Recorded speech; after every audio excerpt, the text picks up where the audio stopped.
Agora eu tô gravando. Ótimo. Beleza. Aí se não der certo, eu pego com você, tá? Mas é para dar certo. Perfeito. Ok, vamos lá então. A definição de jogo que eu vou trazer para vocês aqui, lembre-se que vocês têm outras matérias que também tratam do tema jogo, né? Por exemplo, recreação e lazer, jogos e brincadeiras. E são vários autores. Acho que vocês já estão acostumados nessa altura do campeonato que não existe uma verdade absoluta sobre as coisas. Existem vários pensadores se debruçando sobre um tema específico, tentando criar ideias que, por sua vez, criam possibilidades de aula. Nós, enquanto professores, o nosso papel é esse, né? A gente se alimenta do que os filósofos, teóricos, sociólogos, pensadores, intelectuais criam e a gente se alimenta disso para pensar as nossas aulas. Essa é o grande desafio do professor. Exceto se vocês também quiserem ser acadêmicos, fazer mestrado, doutorado, escrever livro, aí vocês passam a ser também mentes pensantes, né? Produzindo novas ideias. E a ideia que eu vou trazer para vocês aqui, apesar de ser um filósofo muito clássico, assim, ele já morreu faz muitos anos, esse livro dele é de 1938, então nós estamos falando da década de 30, por mais antigo que ele seja, ele ainda é muito atual para pensar a questão do jogo e para pensar a questão da cultura. E eu vou articular com alguns pensadores mais contemporâneos para defender uma tese aqui, tá? Qual é a tese que eu vou defender nessa aula? A tese de que a ludicidade ela é um componente fundamental da cultura humana. O homem não vive sem o lúdico, tá? Por que o homem não vive sem o lúdico, né? Então, o Johan Huizinga, é assim que se pronuncia o nome dele, tá? Ele é norueguês.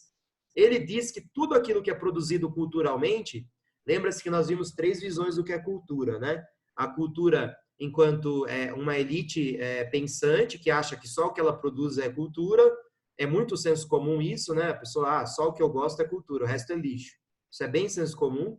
Tem a visão antropológica, que vai dizer que toda manifestação humana, adaptação ao espaço é cultura, e tem a visão dos estudos culturais, principalmente a partir do comunicador social Stuart Hall, que vai dizer que a cultura é esse local de enfrentamento onde determinadas parcelas tentam impor às outras modos de existência, né? Então, criando regras, criando normas, criando uma moral, criando uma ética, né? Bom, o Huizinga, ele vem antes disso tudo, tá? Ele é muito antigo, ele é muito precursor disso tudo. E ele vai dizer que o que está por trás da criação da cultura é a ludicidade. Então, olha que louco, tá? Eu não estou negando a visão do Stuart Hall de arena cultural, ela ainda é válida, nem a visão antropológica de que toda adaptação homem ao espaço é cultura. Não estou negando nem a visão antropológica, nem a visão dos estudos culturais. Eu estou dizendo, é uma discussão prévia, uma discussão anterior, onde ela vai dizer que tudo aquilo que o homem faz tem uma razão.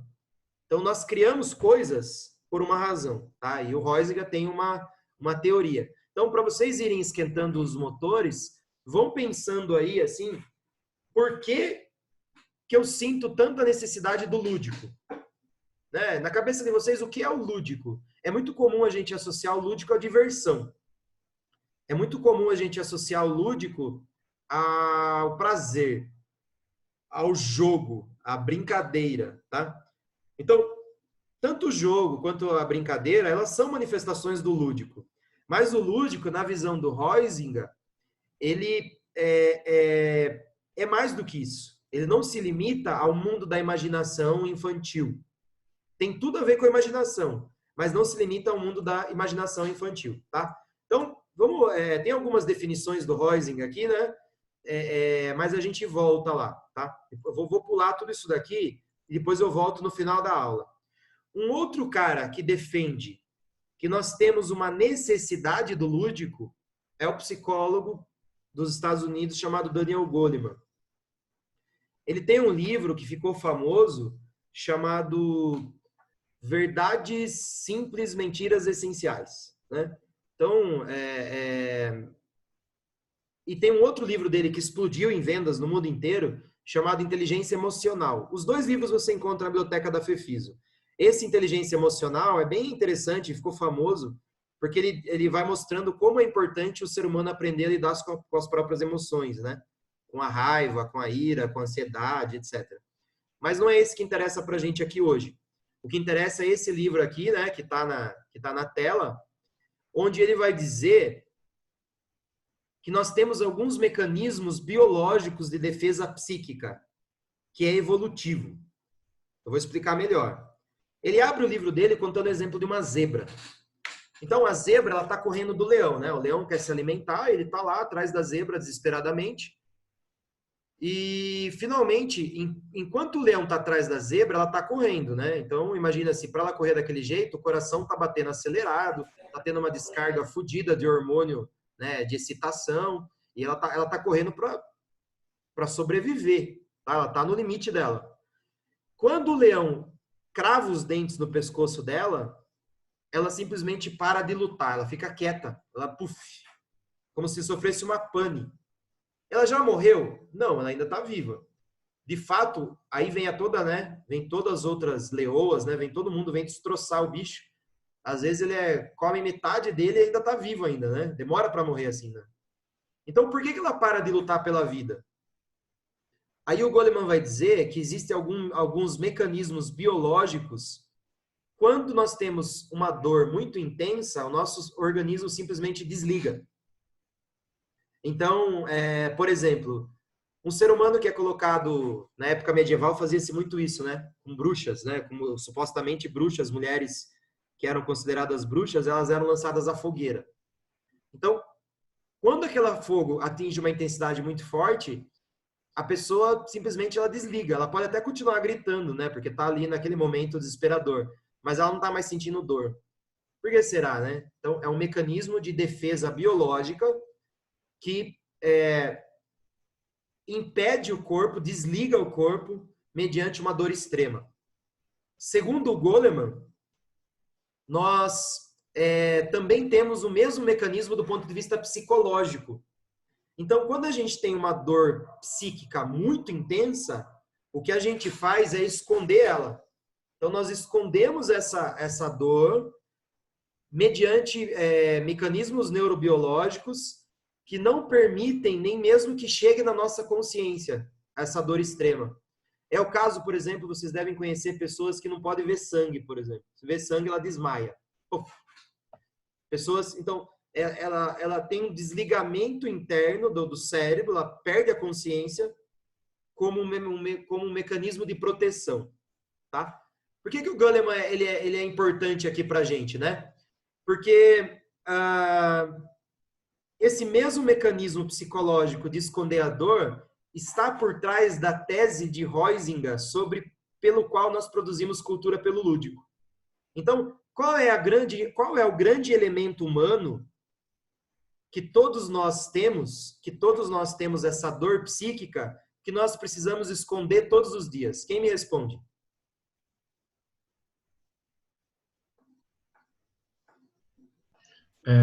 Frustração do dia a dia do trabalho, alguns problemas tanto familiar e até do trabalho que ela procura... Mais grave do que isso, Joaquim. Qual é a pergunta mesmo? Qual é? Porque, veja, Joaquim, pode ser o estresse do trabalho? Pode, mas e se uma pessoa que não trabalha e ela tem muito dinheiro?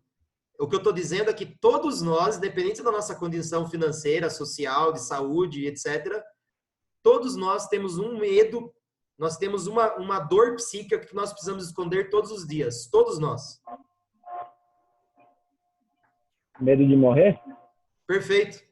Todos nós, sem exceção, temos uma dor psíquica quando nós pensamos na morte. Então, como a morte é uma dor psíquica que atravessa nós todos, nós precisamos criar coisas para esquecer da morte. Então, o que a gente faz? A gente cria cultura. Toda a cultura do homem é um movimento para escapar da morte. Então, assim, nós criamos... Então, o lúdico não é necessariamente alguma coisa de brincadeira. Pode ser a brincadeira da criança é lúdica, sim. A criança brincando de carrinho, de boneca, de joguinhos, videogame, ela é lúdico, sim. Mas o Estado, enquanto nação, também é uma ludicidade. As igrejas também são ludicidade. Toda a cultura do ser humano é uma criação para quê? Para que a gente esconda essa verdade da morte, né? Então a gente começa a encontrar explicações. O budismo dá dela, né? O hinduísmo dá outra explicação. Os católicos têm outra explicação. Então a gente vai criando cultura para esconder essa consciência da morte que só os humanos têm. Por isso que só os humanos produzem cultura, né? Os animais vivem a partir dos instintos. Por isso que só nós nos preocupamos com o amanhã. Então, se você perguntar para o seu gato, para o seu cachorro, se ele está preocupado que a ração está acabando, pode ter certeza que ele não está, né? Então, ele está ali vivendo o momento e nós não. Nós temos essa antecipação do problema e aí nós temos essa necessidade de dar conta disso e nós vamos produzindo, então, cultura a partir disso. Os jogos, então, eles podem ser muito sérios, né? E os jogos que são componente da cultura corporal, que fazem parte da educação física, então são elementos lúdicos. Mas nós, da educação física, nós não nos interessamos por religião, né? Nós não somos teólogos. Nós também não nos preocupamos com os rituais sociais, nós não somos sociólogos. Então, quais são os jogos que nos interessam? O que interessa para os jogos da educação física?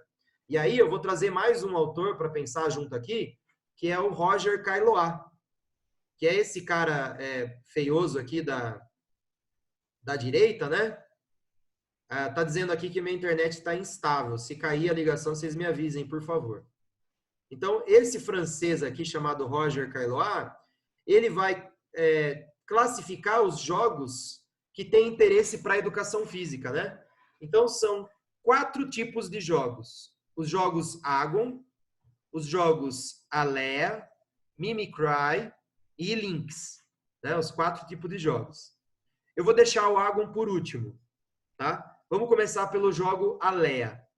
O componente latim alea é o mesmo radical da palavra aleatório. Então, um jogo aleatório. Que tipo de jogo vem na cabeça de vocês quando eu falo assim, ó, jogo aleatório? Que tipo de jogo vem na cabeça? Queimada? Queimada não é aleatório, ela tem regras bem fixas.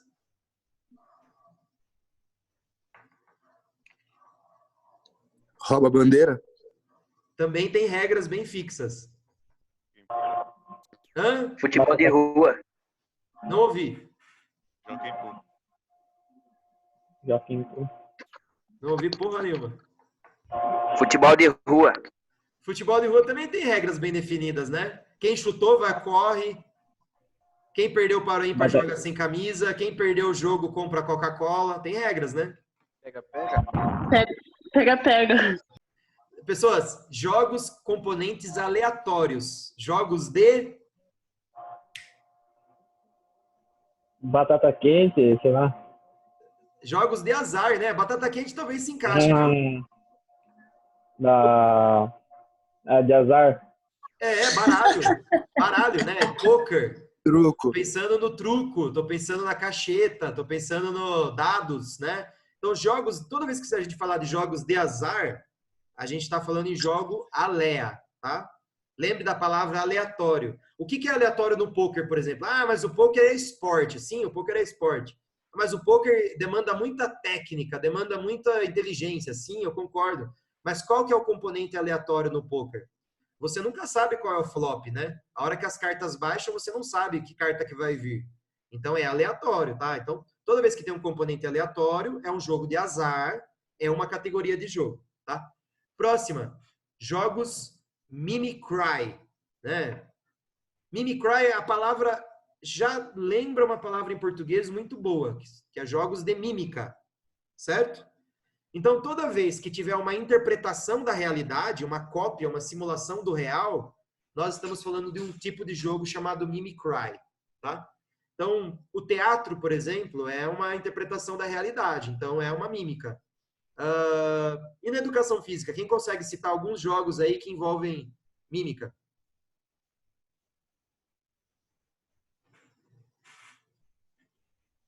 Não sei se encaixa na educação física, mas tem, banco imobiliário.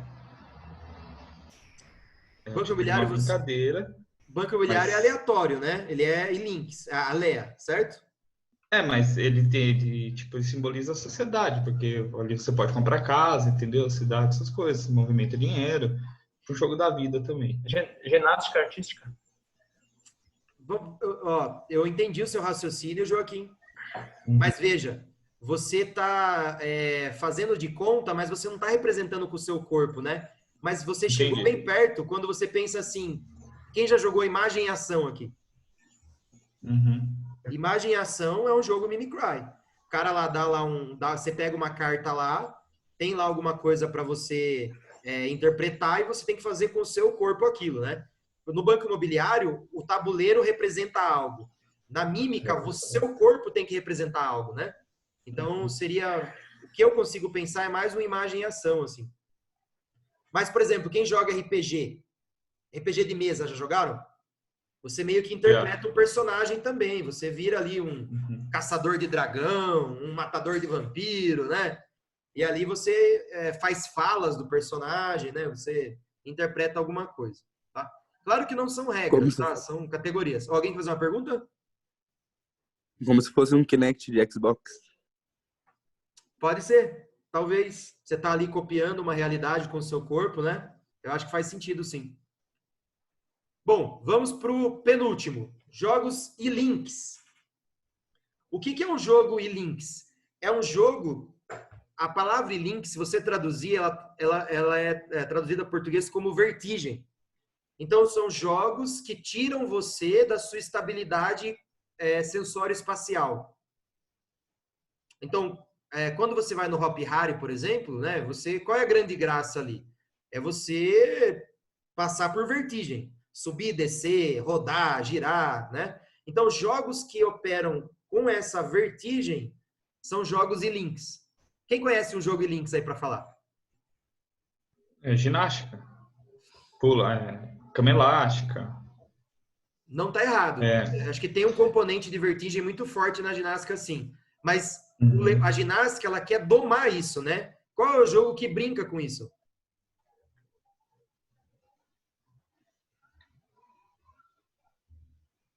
O Oculus Rift entra nessa que você falou? Como? O Oculus Rift de realidade virtual? Cara, eu não entendi. A Puzirk, o quê? Óculos, aquele óculos de... Ah! Óculos de realidade virtual? Isso. Eu acho que sim. E Mas paraquedas, professor? Paraquedas, sim. Mas vocês não conseguem pensar em jogos de rua que fazem isso? Porque não dá para chegar na aula lá, professor, pessoal, hoje a aula é de paraquedas. Imagina que legal, né? Terceiro semestre, disciplina, paraquedas, né? Vamos todo mundo para Boituva, ia ser legal, né? Mas vocês não conseguem pensar em coisas mais simples assim? Parkour, professor. Parkour, talvez. Radicais. Esportes radicais, isso. Mas olha um exemplo bem que todo mundo fez. Quem aqui já brincou de balança-caixão? Né? Balança-caixão, vai lá, duas pessoas, pega, fica te balançando. Eu brincava assim, não sei como é que vocês brincavam. Aí duas pessoas ficavam balançando o caixão e jogava você longe. No que jogava você longe, todo mundo corria. Corria se esconder. Então você tinha que se recuperar da vertigem para achar as pessoas que estavam se escondendo. Vocês brincavam desse jeito ou não? Não?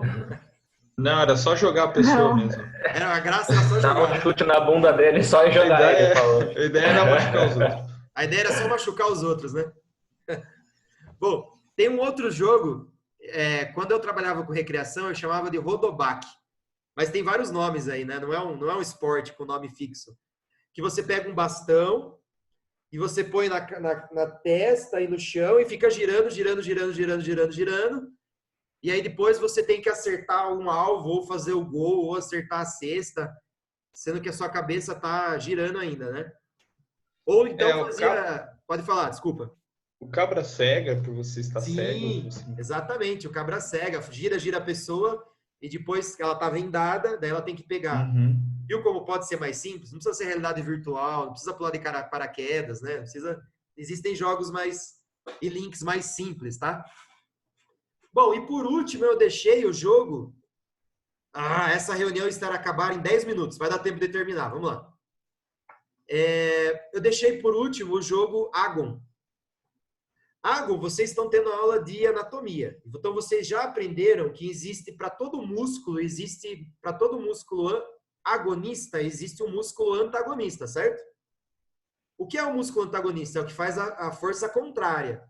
Então, quando você assiste um filme de Hollywood, tem alguém que é o protagonista, né? E tem alguém que é o antagonista, que é o bonzinho e o do mal. Então, agon é o radical em latim que remete à disputa, oposição, tá? Então, nós temos jogos que envolvem disputa. Todo jogo que envolve disputa, ele é um jogo agon. Então, o futebol é um jogo agon, o boxe é um jogo agon, e assim por diante, tá? A ginástica artística é um jogo agon, e assim vai, tá? Toda vez que tiver uma disputa, toda vez que você tiver que ganhar de alguém, é um jogo agon. Só que esse tipo de jogo, porque eu deixei por último? Porque ele também pode ser dividido, por sua vez, em 3 categorias distintas: perseguição, comparação e oposição. Então, eu vou tentar fazer um gráfico aqui, né? Eu vou abrir aqui o meu Paint. Será que tomara que eu tenha aqui? Paint, tenho, ok. Vou abrir o Paint para fazer um desenhinho e vou tentar compartilhar a tela do Paint com vocês, tá? Me digam aí se eu estou compartilhando a tela. Cadê? Pá, estão enxergando o Paint? Sim? Sim. Ótimo. Sim. Então vamos lá. Jogo de perseguição. Agora eu vou ter que aprender a mexer isso aqui na raça, tá? Vamos juntos aí. Jogo de perseguição é isso daqui, ó. A, né? Agora vamos colocar aqui A, né? Esse pauzinho aqui é A. Ele está perseguindo B. Tá? Perdoem os meus dotes artísticos aí, né? Tem que fazer uma setinha assim, ó. Ô, saco.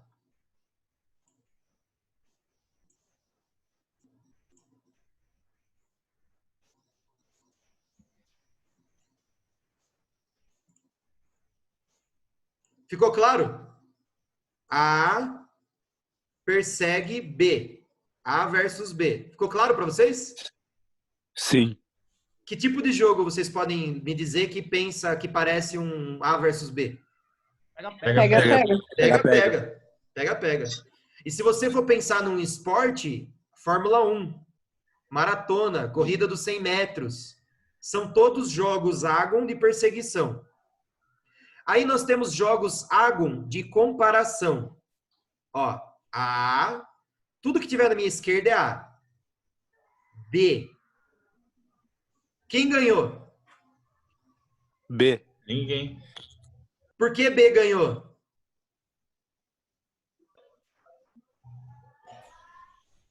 Eles estão se enfrentando, ó. A versus B. A versus B. Por que B ganhou? Maior? Porque B é maior. Porque B é maior. maior, exatamente. Então eles estão comparando um com o outro. Quem consegue me falar um exemplo de um esporte de comparação? Fisiculturismo.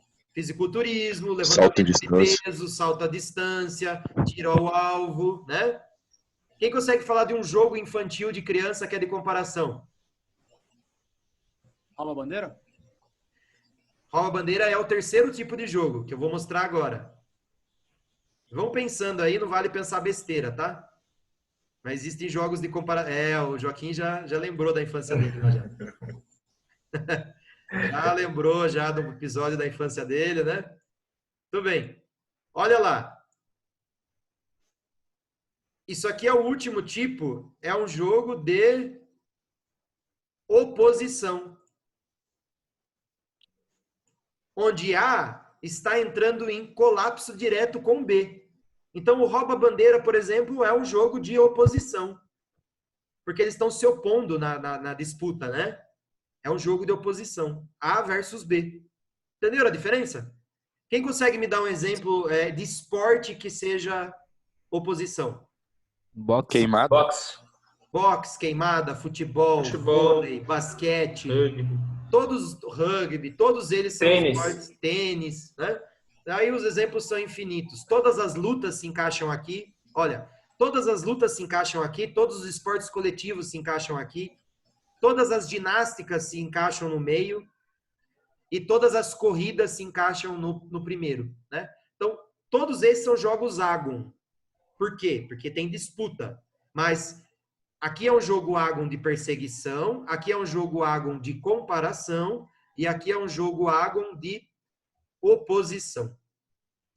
Era isso que eu tinha a falar para vocês hoje, né? Para finalizar a aula, existe um professor que trabalha com a ideia de jogos cooperativos. Vocês estão olhando os meus slides ou não? Sim. Sim? Quando você coloca. Sim. Tá. Então, Quando você coloca, dá para ver. agora vocês estão vendo jogos cooperativos? Estão vendo isso? Não, você tá vendo, tô vendo parte. Não, no Paint. Ah, você está vendo o Paint ainda? Eu tenho que modificar a tela lá. Pera só um minutinho. Então, eu tenho que deixar de compartilhar essa. É que no Skype é mais fácil. O Skype eu compartilho tudo que eu tô vendo, não só um programa. Espera aí que eu preciso aprender a mexer nesse programa aqui. Agora eu não consigo mais. Tem menos de 10 minutos, hein, professor? Tá acabando. Que droga. E agora eu não sei fazer, ferrou. Dá um tab aí, Alt Tab. Será que não sai? Então, eu tô tentando achar o tab aqui, mas ele aparece só... Não, no teclado mesmo. Então, dê Alt Tab, ele aparece o... Um programa?